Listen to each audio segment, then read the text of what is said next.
Какво се обърка с нашето здравеопазване? Какво се обърка? Защото нещо не е наред. В момента се наблюдават две абсолютни крайности. Който работи за държавата в болници, получава по-малко, отколкото касиер в Lidl.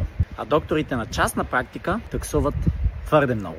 При мен, аз се осигурявам на максималната заплата, но ако искам да отида при моята лична докторка, трябва да чакам 2-3-4 часа и накрая тя често пъти ми каза: нямам направление, не мога да ти дам направление. И за какво съм чакал?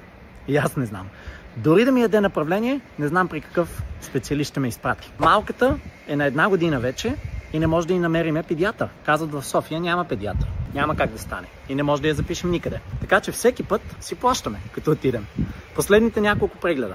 160, 150, 200 лева за малката. И аз се осигурявам на максимум. Тоест, какво се случва?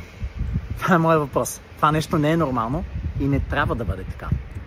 Така че, как може да подобрим здравната система?